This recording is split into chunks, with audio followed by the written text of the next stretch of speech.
Affairs world में आपका स्वागत है। आज हम आपको भारतीय संविधान के स्रोत की पूर्ण जानकारी देने जा रहे हैं।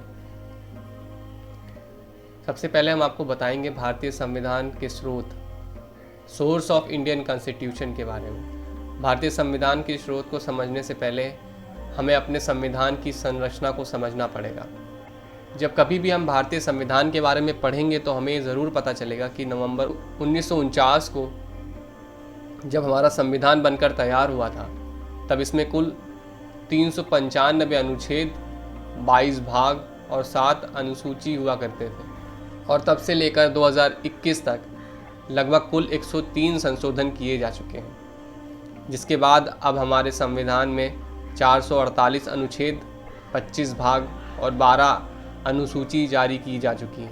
हमारे संविधान में अनुच्छेद हैं, उन्हें मूल संख्या को बनाए रखने के लिए जब कोई संशोधन किया जाता है या नया कानून प्रस्तावित किया जाता है, उन्हें अल्फ़ाबेटिकल ऑर्डर में पेश किया जाता है।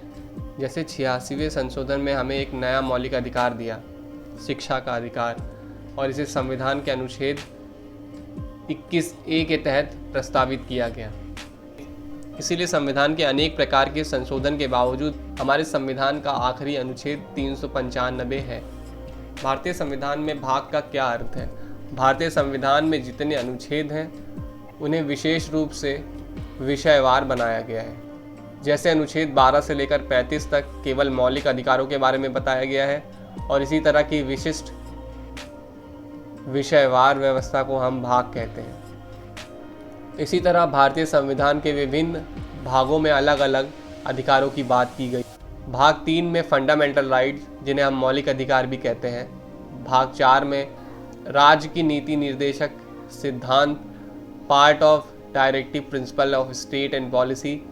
इस तरह संविधान में हर भाग विशिष्ट अनुच्छेद की बात करता है। भारतीय संविधान में अनुसूची का क्या तात्पर्य है?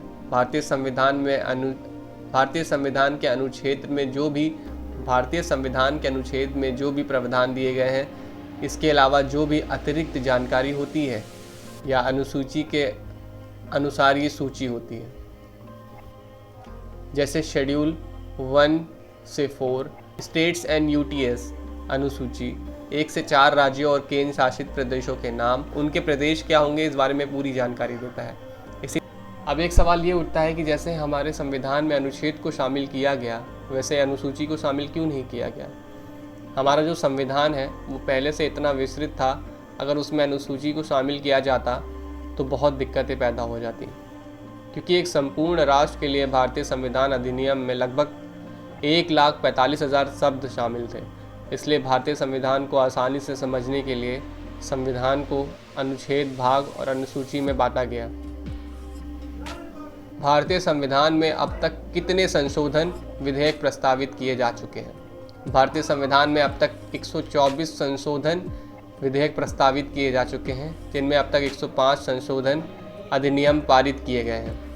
क्या आप जानते हैं 1946 से 47 संविधान सभा कॉन्स्टिट्यूशन असेंबली ने पहली बार बैठकर संविधान बनाना शुरू किया था। भारत सरकार अधिनियम 1935 से भारतीय संविधान में सबसे महत्वपूर्ण 3 चीज़ें शामिल की गई हैं। आपातकाल प्रावधान, जिसे हम इमरजेंसी प्रोविजंस भी कहते हैं, लोक सेवा आयोग, पब्लिक सर्विस कमीशन भी कहते हैं, न्यायतंत्र, जिसे हम जुडिशरी भी कहते हैं, मतलब सर्वोच्च न्यायालय, उच्च न्यायालय, अधीनस्थ, सबऑर्डिनेट की संरचना यहीं से ली गई है। हाँ, ऐसे बहुत से देश हैं जहाँ से भारतीय संविधान के स्रोत लिए गए हैं। अगर आपको इससे जुड़ी जानकारी चाहिए तो हमें कमेंट करके बताएं, हम आपके लिए उससे जुड़ा एक वीडियो बना सकते हैं। उम्मीद करते हैं आपको ये वीडियो पसंद आया होगा। हमारे चैनल को सब्सक्राइब करें, हमारी वेबसाइट पर जाएं, मैं नीचे लिंक डिस्क्रिप्शन में डाल दे रहा हूँ, वहाँ जाके आपको ये फुल आर्टिकल मिल सकता है, और दूसरे भी आर्टिकल वहाँ पे उपलब्ध हैं। धन्यवाद।